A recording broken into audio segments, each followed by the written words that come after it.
Celia, como os decía, es profesora titular del Departamento de Historia del Arte de la Universidad de Granada. Es tutora del Máster de Arquitectura y Patrimonio Histórico de la Escuela Técnica Superior de Arquitectura de Sevilla, el Instituto Andaluz de Patrimonio Histórico y el Patronato de la Alhambra y Generalife. Es un máster que hacen conjuntamente, ¿verdad? Ujú. También es coordinadora del Máster Universitario de Tutela del Patrimonio Histórico Artístico del Legado Andalusí por la Universidad de Granada. Además, se ha especializado como profesora en las convenciones de patrimonio mundial, los nuevos tipos de bienes del patrimonio y su relación con el turismo, sobre los que es autora de numerosas publicaciones científicas y conferencias internacionales. Además, Celia es miembro del board de ICOMOS Internacional desde el año 23 y vicepresidenta del Comité Científico Internacional de Turismo Cultural de ICOMOS desde 2017, además de haber sido vocal de la Junta Directiva de ICOMOS España entre el año 18 y el 23. En su condición de vicepresidenta del Comité Científico Internacional de Turismo, ha coordinado y trabajado duro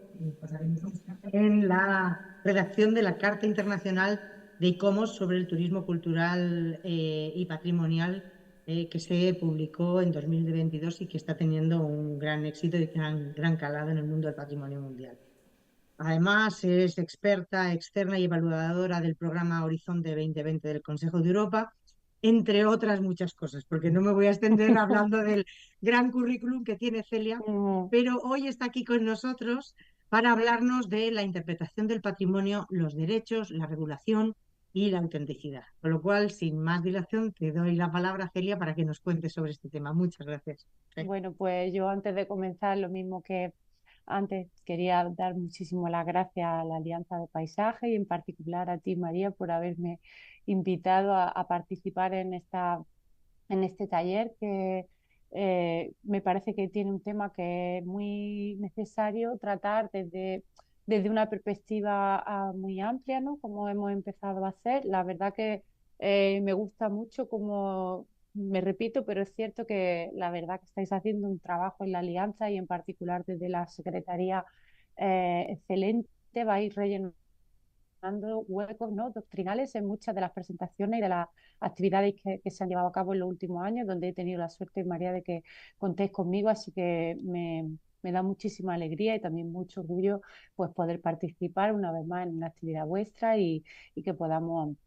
seguir, ¿no?, avanzando en temas tutelares que son muy importantes y que forman parte de la tutela del patrimonio, aunque muchas veces se vean desde una perspectiva un poco separada, y en eso es un poco en lo que me voy a detener. María sabe que me hubiera gustado muchísimo estar ahí, estuve ahí deshojando la margarita de si podía o no podía realmente ir mucho tiempo, pero finalmente la verdad es que no era posible. Tampoco me voy a quejar, os diré que estoy en París porque tenemos reunión del Board de ICOMOS esta semana y al final era muy difícil conciliar una cosa con la otra, pero en fin, espero que haya otra oportunidad muy pronto. Bueno, como el taller estaba dedicado a un tema que me parece muy importante, que es la comunicación en los temas de patrimonio mundial y en particular en relación con la interpretación y la interpretación como una herramienta, ¿no?, de diálogo con la sociedad. Yo he centrado esta charla en una visión de la interpretación del patrimonio que, partiendo un poco de la filosofía que manejamos en ICOMOS y en relación sobre todo, ¿no?, con la Carta Internacional de Turismo Cultural Patrimonial de ICOMOS, y voy a intentar dar una visión de la interpretación que se aleja de la visión económica de la interpretación y del patrimonio y del turismo, y en cambio los enmarca en el contexto de la interpretación como un vehículo de un derecho fundamental, que es el derecho a la cultura, y en relación con cómo debería de regularse la interpretación si la consideramos un derecho, y cómo son las relaciones un poco a veces conflictivas, ¿no?, entre la interpretación del patrimonio y la autenticidad, de la que por cierto ha hablado antes Pablo, o sea que ya ha introducido el tema. En la primera parte de la exposición realmente voy a recordar algo que todos vosotros sabéis perfectamente, que es esta manera, ¿no?, importante de marcar la interpretación y el acceso al patrimonio como un vehículo del derecho a la cultura. Creo que es muy importante hacerlo, no precisamente, no quizá para vosotros que soy experto en la materia, pero cuando yo doy mis clases en la universidad, siempre me llama mucho la atención tener que incidir en un hecho que para mí es tan básico como señalar que la interpretación del patrimonio no es una simple actividad, digamos, económica, tampoco es una actividad que tenga que proporcionar necesariamente una mayor diversión a la hora de interpretarlo y de conocer los bienes culturales. La interpretación del patrimonio es una actividad tutelar realmente muy importante y que tenemos que marcar siempre en el contexto de la tutela del patrimonio. Yo no sé si recordaréis que en el año 2004, lo que era por entonces la Fundación Caja Madrid, sacó adelante un estudio muy interesante sobre el concepto de patrimonio que manejaban la inmensa mayoría de la ciudadanía, ¿no? Los que no son expertos en patrimonio, y de ese estudio se constató algo muy importante, que es que la mayoría de las personas construyen su noción y su valoración patrimonial en el marco de la visita pública. Es decir, esto es una obviedad. La mayoría de la gente se hace una idea de qué es el patrimonio, en qué estado de conservación se encuentra, cuáles son sus valores, cuál es su utilidad para la sociedad, precisamente en el marco de la visita pública, porque la mayoría de la sociedad no asiste a conferencias ni lee publicaciones especializadas en la materia, sino que tiene un contacto directo con el patrimonio que le hace hacerse una idea de lo que es. Esto es muy importante porque significa que el marco del turismo y el marco del ocio son el principal contexto de la interpretación y son las actividades fundamentales que construyen una visión social respecto al patrimonio cultural. De hecho, yo como historiadora del arte y como persona que se dedica al patrimonio estoy interesada, muy interesada en el turismo precisamente porque tiene ese papel clave en el conocimiento, ¿no? Esto significa que, por supuesto, la interpretación tiene un objetivo muy importante, que es concienciar y expandir ese respeto por el patrimonio cultural, por supuesto también por el medio ambiente y por las personas, ¿no? que forman parte de ese mundo. Implica que necesitamos hacer una mayor capacitación patrimonial tanto para los visitantes como para las comunidades anfitrionas, si vemos la interpretación desde ese punto de vista de la tutela y, por supuesto, la interpretación debería de ser un revulsivo contra la banalización y la explotación puramente económica del patrimonio, siempre si la consideramos desde ese punto de vista del acceso al patrimonio, de los derechos, etcétera. Desde ese punto de vista también, la interpretación es una responsabilidad de los gestores de los sitios y de los estados parte de la Convención de 1972, aunque ahora me referiré a cómo la Convención, la verdad, que trata este tema de una forma bastante superficial o, bueno, con poca profundidad, digamos. Es importante que si tenemos en cuenta que la interpretación es una actividad tutelar y también es el vehículo de un derecho fundamental, la interpretación tiene que realizarse siempre desde el conocimiento científico, pero también aunando el conocimiento local y respetando la autenticidad y la integridad de lo interpretado. Y eso exige que la interpretación salga del mundo puramente turístico y se regule y profesionalice conforme a las disciplinas patrimoniales. También me referiré a eso después. Eh, la interpretación además es muy importante porque proporciona lo que llamamos educación y un aprendizaje permanente para el visitante, es decir, ese aprendizaje que vamos construyendo siempre a lo largo de nuestra vida, ¿no? Y del cual el patrimonio es un objeto muy importante, pero también esa educación y ese aprendizaje permanente son necesarios para los profesionales que se dedican a la interpretación. Y ahí es importante tener en cuenta, por ejemplo, las conclusiones de un proyecto europeo muy importante que se llamaba el proyecto Charter, seguro que habrán oído hablar de él, que evaluó un poco las profesiones y los conocimientos asociados con el patrimonio en toda Europa. Una de las conclusiones de este proyecto era que la especialización y la actualización en materia de interpretación y en materia de patrimonio general siempre dependen de la propia capacidad económica y de la propia disponibilidad laboral y la propia capacidad que tiene uno, ¿no? Para dejar un momento su trabajo y formarse, hacer cursos, hacer conferencias. Eso produce una gran inseguridad y también una gran desigualdad, porque no todo el mundo puede permitirse especializarse en la materia. Esos cursos Algunos son gratuitos como este, pero otros no lo son. Y es necesaria una mayor implicación por parte de la propia empresa, ¿no? De las propias personas que están por encima de los intérpretes del patrimonio en este sentido. La especialización en materia de patrimonio no siempre tiene que ser una responsabilidad propia, debería ser como otra, ¿no?, disciplina. Interpretación es muy importante porque fomenta la tolerancia y el diálogo intercultural si está bien hecha en los lugares fundamentales y, como decía, pues todo esto las marca en este contexto, ¿no?, de formar parte de la interpretación de un derecho fundamental y además universal, que es el acceso y la participación en la cultura. Ese marco, ¿no?, en los derechos pues está además muy bien asentado en la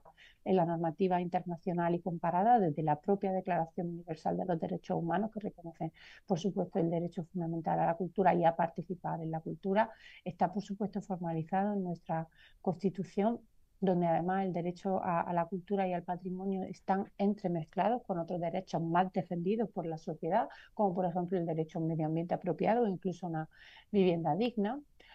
También la interpretación y el acceso al patrimonio se regulan, como decía, de una forma, bueno, un tanto superficial en el marco de la Convención de Patrimonio Mundial, y sí se tocan con bastante detenimiento en el ámbito de los organismos consultivos, y yo en particular pues os hablaré, por supuesto, de ICOMOS, que es el que yo conozco mejor y en el que trabajo. En ICOMOS, para abordar este tema, tenemos un comité científico para la formación y educación, el CIF, que trabaja muy bien. Hay una carta para la interpretación y presentación de sitios del patrimonio cultural, que es del año 2008, pero yo hablaré sobre todo desde la perspectiva, ¿no?, de la Carta Internacional para el Turismo Cultural Patrimonial que adoptamos, como comentaba María, en Bangkok en el año 2022. Y luego es importante también ver la interpretación asociada a los derechos y asociada también al concepto de los commons o a la filosofía de los commons, es decir, toda esa filosofía de conocimiento científico y de otro tipo y de bienes, de recursos que son de fruición y de propiedad pública que forman parte, ¿no?, de la pertenencia de todos, tanto simbólica como a veces también incluso jurídica, y que por lo tanto se deben de gobernar pues de una manera democrática, justa, etcétera. Voy a referirme a estos aspectos ahora en relación primero con la interpretación y después en relación con el acceso, tanto físico como intelectual, como emocional, al patrimonio cultural. Y para eso, como decía antes, yo me he basado en lo que son las tendencias, ¿no?, y las exigencias que devienen de diferentes programas y organizaciones internacionales que se dedican de manera específica a la interpretación. Está la Asociación Europea para la Interpretación del Patrimonio, que tiene recursos fantásticos en este sentido y muy inspiradores. Está el proyecto Charter, del que hablaba antes. Está la Alianza Global para la Interpretación del Patrimonio y, como ya he señalado, las distintas cuestiones que tenemos en ICOMOS en relación con la interpretación. Y luego también está, por supuesto, en el marco de la Convención de Patrimonio Mundial, el WIPIC, que es un centro regional específicamente destinado a la interpretación. Bueno, entrando en la materia, cuando miramos el texto de la Convención de Patrimonio Mundial, llama poderosamente la atención que en muchísimo tiempo la Convención no ha prestado atención a dos cuestiones que son absolutamente claves en relación con la propia protección, con la propia tutela del patrimonio y con la manera en la que ese derecho al patrimonio llega realmente a la sociedad. Por una parte, la Convención ha tratado el propio turismo de una forma, digamos, muy incompleta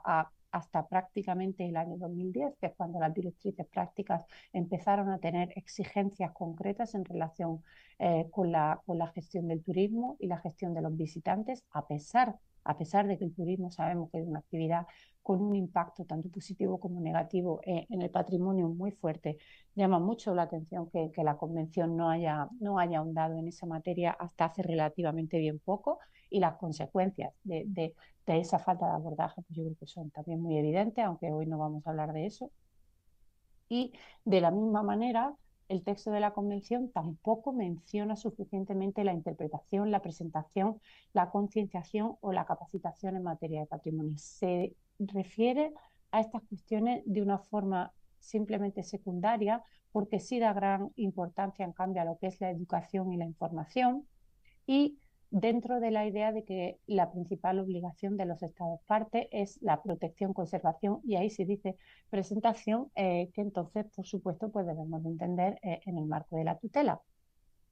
Las directrices prácticas, por su parte, mencionan la presentación y la interpretación en el formulario general, ¿no?, de las propuestas de inscripción que vienen en la lista, en particular en la sección 5H y también en la 3.1 sobre la gestión y protección. Y ahí se señala, ¿no?, leo literalmente, que se debe precisar cómo las instalaciones y los servicios proporcionarán una presentación efectiva e inclusiva del bien para satisfacer las necesidades de los visitantes, en particular en lo referente a un acceso seguro y apropiado al bien.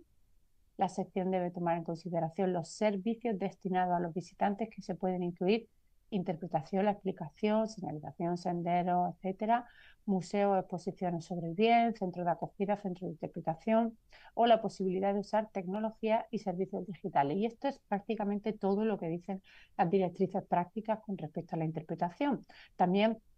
se hace referencia, ¿no?, a la importancia de difundir, ¿no?, y de comunicar el valor universal excepcional, pero realmente son referencias como muy generales, ¿no?, y muy poco precisas sobre la misión de la interpretación como un mecanismo de concienciación. Los objetivos estratégicos de la Convención, las famosas 5C de la Convención, sí que se dedican un poco más a lo que es la comunicación, ¿no?, o las comunidades como ámbitos importantes de la interpretación o de la relación entre la Convención y la sociedad. Y dentro de la 5Cs, dentro del programa de capacitación sobre patrimonio mundial, la verdad es que tampoco se menciona la interpretación de una forma específica, haciendo más referencia a la comunicación en general. Y yo creo que precisamente por esta laguna se ha creado un centro internacional para la interpretación y presentación de los sitios patrimonio mundial, ese WIPIC, que sin embargo no se refleja, ¿no?, ese interés, en cambio, en las directrices prácticas, y sí es interesante echar un ojo al programa de patrimonio mundial y turismo sostenible, cuya guía quinta sí se dedica a este tema de forma más específica. Cuando nosotros hicimos la Carta Internacional de Turismo Cultural Patrimonial de ICOMOS, vimos precisamente que el tratamiento de la interpretación en el marco de la Convención pues era algo sobre lo cual se podía seguir desarrollando y profundizando, y el principio 3 de esta carta se dedica especialmente a esta materia, con la idea de enriquecer la concienciación pública y la experiencia patrimonial mediante una interpretación y una presentación del patrimonio que sean veraces y que sean sensibles. Nosotros entendemos que la gestión de la visita pública debe hacerse cargo de la interpretación del patrimonio, debe proporcionar una experiencia que sea valiosa para los visitantes, pero también debe respetar a las personas que quieren realizar una visita individual propia, que buscan su propia vivencia personal y única. Y seguramente estaréis de acuerdo conmigo que en muchos lugares patrimoniales esto es cada vez más difícil, o, o, o te unes a un grupo o no puedes evitar escuchar en ese más sitio, ¿no? También es muy importante que los gestores de los sitios ofrezcan oportunidades para que las comunidades anfitrionas, y cuando digo todas me refiero a todas las comunidades, ahora me explico, presenten el patrimonio cultural de primera mano. Cuando hablamos de comunidades, tenemos que tener en cuenta que los expertos en patrimonio, las personas que nos dedicamos al patrimonio, también forman parte de las comunidades, y esa voz también hay que tenerla en cuenta. Yo siempre he sido absolutamente escéptica con ese concepto de comunidades hasta que mis compañeras del norte de Europa me explicaron bueno, que las personas que trabajamos en patrimonio también somos una de esas comunidades que hay que oír, y la verdad que así lo comprendí mejor, ¿no? Es muy importante que la interpretación transmita no solamente la narrativa del lugar o la historia del lugar o el valor histórico-artístico de los lugares, sino que se transmita un mensaje propiamente patrimonial y de concienciación, es decir, un mensaje sobre la tutela, sobre la historia de la tutela de los bienes, sobre cómo se ha llevado a cabo su conservación y su protección a lo largo del tiempo. Ese mensaje tiene que incluir la pertenencia, la fragilidad, la perdurabilidad necesaria y consustancial, ¿no?, al propio concepto de patrimonio y su legado a la sociedad. Y en ese sentido, eh, verán este póster que he traído aquí. Yo sé que la imagen es mala, remala, que se ve borrosa, pero me gusta mucho porque solamente en nada, en dos párrafos, en dos frases, resume para mí muy bien cómo se puede hacer una interpretación muy sencilla, ¿no?, que capta esos mensajes. Este cartel estaba antes, ya no está ahí, al inicio de la Vía Apia en Roma, ya sabéis, un lugar, una calzada romana maravillosa, que se encuentra prácticamente hoy dentro de lo que es el centro de Roma. Por supuesto, en aquellos tiempos era la ciudad externa, pero hoy está dentro de Roma. Y es increíble que un lugar como ese, un pulmón verde, con esa belleza, con esa calzada, con esa naturaleza, se haya mantenido y se haya podido defender a pesar de las presiones inmobiliarias que podéis imaginar, de hacer campos de golf, villas, chaletes y todo el tipo de construcciones de lujo en un lugar, ¿no?, como ese. Y en ese sentido me encanta, como decía este cartel, que dice: un siglo de batalla por la tutela, una victoria civil y cultural contra el cemento y contra la degradación. Ese mensaje de pertenencia a la sociedad, de lucha de la sociedad, de fragilidad del patrimonio y de perdurabilidad, están incluidos en ese cartel y me parece muy interesante. Pero por supuesto hay otros mecanismos, ¿no?, para transmitir este mensaje sobre la propia historia tutelar o las dificultades de la conservación y la restauración, como pueden ser las propias restauraciones abiertas al público, que consiguen de una forma muy efectiva pues transmitir complejidades patrimoniales que a través del contacto directo son mucho más fáciles de comprender para la mayoría de la ciudadanía. Y luego es importante tener en cuenta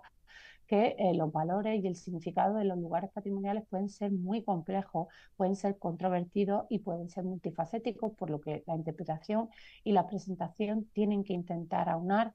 tanto la investigación interdisciplinar más actual, que es la que debe de guiar, por supuesto, el mensaje o la narrativa patrimonial, como las visiones y el conocimiento local. Y eso no es nada fácil. En los últimos tiempos vemos que es perentorio que se aborden cuestiones como los derechos y los retos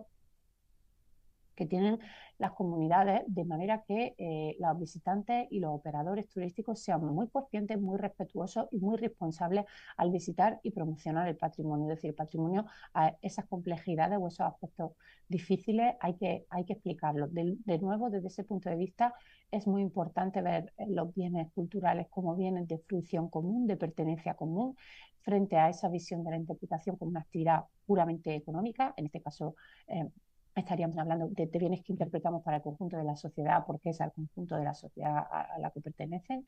Es absolutamente fundamental que la interpretación tenga en cuenta cada vez más las exigencias derivadas de las leyes de memoria histórica y democrática, y también cómo se abordan los usos y la narrativa del patrimonio conflictivo. En España se está empezando a trabajar de una manera relativamente reciente en esa materia,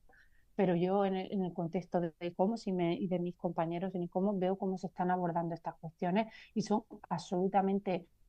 relevantes, porque tenemos bienes que pertenecen a ese patrimonio que actualmente tienen uso a veces muy inadecuados, ¿no?, de exaltación de totalitarismo, de exaltación de mensajes que son absolutamente incompatibles con los valores éticos del presente, y estos son temas que la interpretación tiene que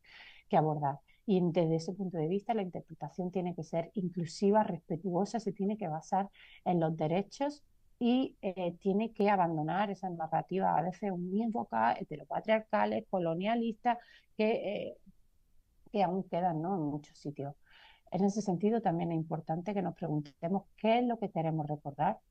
quién decide qué es lo que queremos recordar, porque claro, el patrimonio transmite un mensaje común sobre bienes de naturaleza común. Luego, esa narrativa tiene mucho que ver con la democracia y con lo que queremos efectivamente recordar. ¿Y quién decide eso? ¿Los expertos? ¿La sociedad? ¿Tenemos que ser intérpretes? ¿Tenemos que ser mediadores? No, no es fácil. Y desde ese punto de vista creo que es también absolutamente muy importante que hay que ser consciente de que abordar cuestiones de una complejidad tan grande exige una totalmente la regulación y la profesionalización de la interpretación, la presentación, la difusión y la comunicación del patrimonio. Son actividades tutelares clave, como ya he dicho, por lo tanto no cabe dejarlas al libre albedrío ni tampoco dejarlas a la exclusiva competencia del ámbito turístico, y en ese sentido, pues me alegra mucho poder decir que la Carta Internacional de e-commerce de Turismo Cultural Patrimonial de 2022 es probablemente uno de los primeros documentos normativos internacionales que estimula el debate social y científico en esta materia y que además reconoce específicamente que el conocimiento de las disciplinas patrimoniales, como la historia del arte, la historia, la arqueología, la antropología, la arquitectura, tiene que orientar y tiene que garantizar la calidad de la interpretación y presentación de los lugares patrimoniales, incluyendo la propia historia de su tutela, como decía antes. En este sentido, como veis, traigo una serie de carteles reivindicativos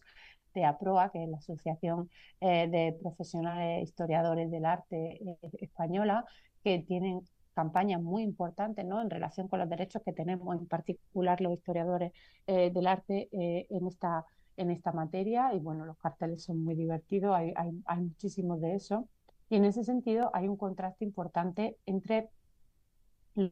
lugares dentro de Europa, países dentro de Europa como Francia, Bélgica o Reino Unido, donde la interpretación está absolutamente regulada, es una profesión específica y se realiza con una gran calidad. Los intérpretes son personal estable de las instituciones patrimoniales y de los museos, mientras que en España, por ejemplo, pues tenemos una situación absolutamente diversa y en muchas comunidades autónomas, es de decir, que también es preocupante. Las disciplinas patrimoniales, por ejemplo, estas disciplinas que mencionaba, no tienen derecho a explicar el patrimonio en muchas comunidades autónomas.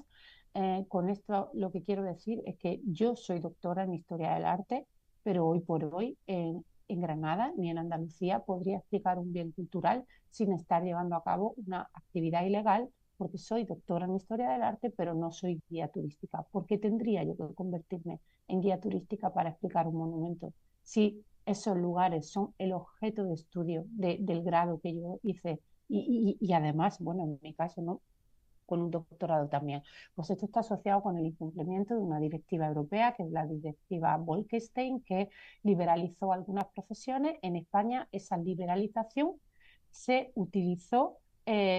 como una manera de hacer todo lo contrario, asociar la interpretación solo y exclusivamente a la normativa de turismo, que cogió esas competencias para los guías turísticos. Y mientras que en las normativas de patrimonio ha habido un vacío tremendo hasta hace, pues hasta muy recientemente. Eso quiere decir que solamente los guías turísticos pueden explicar los bienes de interés cultural en algunas comunidades autónomas. Sería muy interesante hacer un estudio comparativo del perfil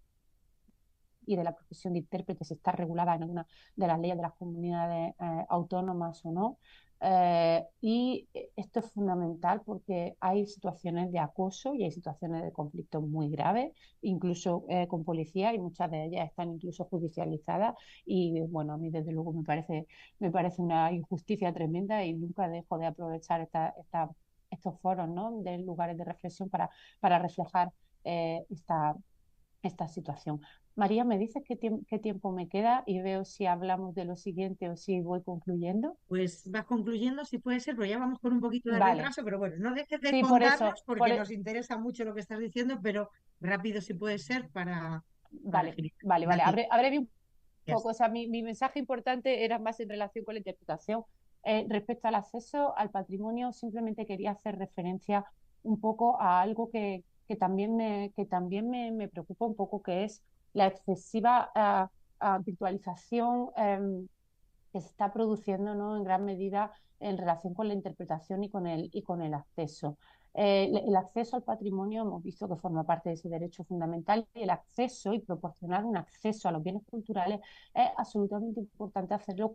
desde la perspectiva del acceso universal. Implica facilitar el acceso a personas que tienen discapacidades, o simplemente que tienen necesidades específicas o distintas sensibilidades. Pero ese acceso al patrimonio siempre tiene que hacerse respetando la estructura, la integridad y la autenticidad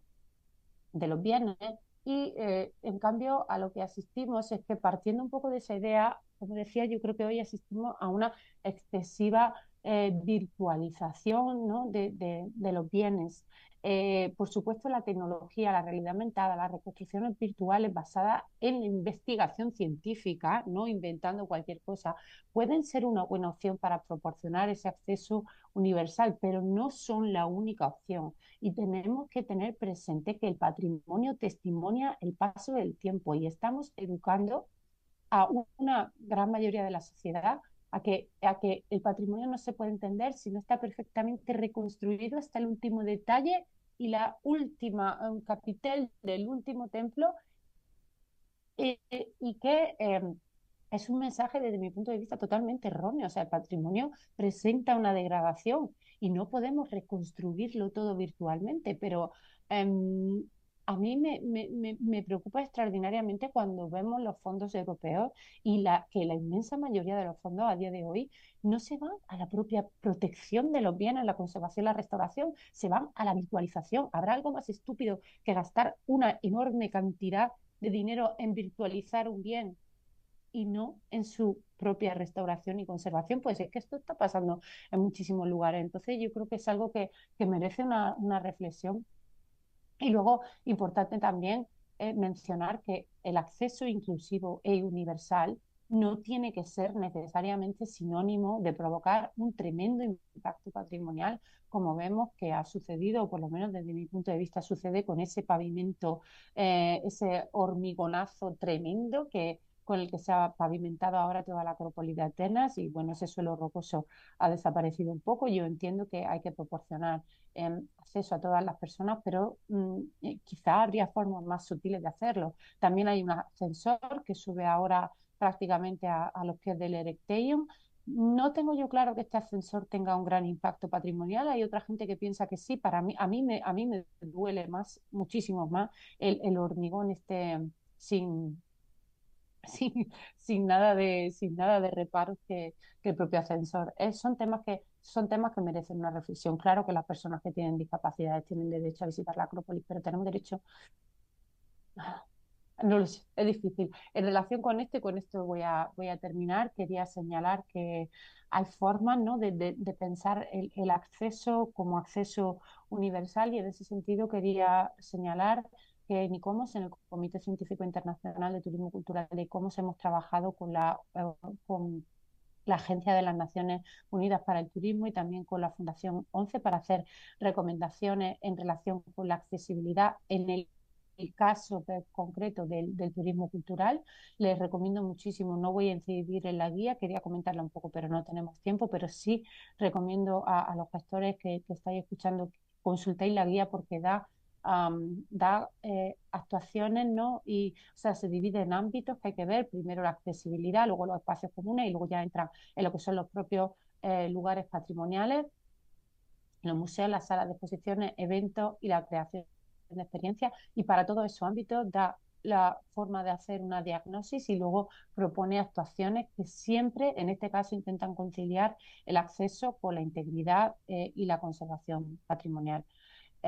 Bueno, ya había traído un par de ejemplos sobre un uso sensato de las tecnologías, un ejemplo de una interpretación de un lugar que no tiene nada que ver con la tecnología y que la hacen 100% los habitantes, que es muy interesante, pero no me voy a extender, solamente quería recordar que la interpretación y su visión dentro del ámbito de los derechos y de los bienes comunes es fundamental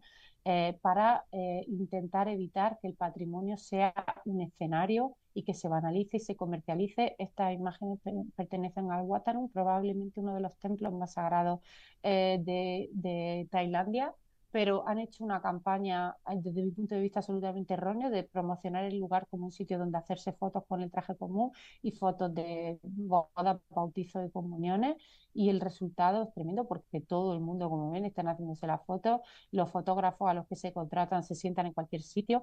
se dan botellas de agua a la entrada del propio sitio y la gente, como no se transmite un mensaje patrimonial ni de concienciación, se dejan las botellas como ven en cualquier sitio y la verdad que es una pena. También la interpretación tiene que ser un revulsivo contra la degradación de la experiencia patrimonial. Ayer mismo estuve en esta sala y la situación es tremenda y bueno, nada más, muchas gracias por vuestra atención.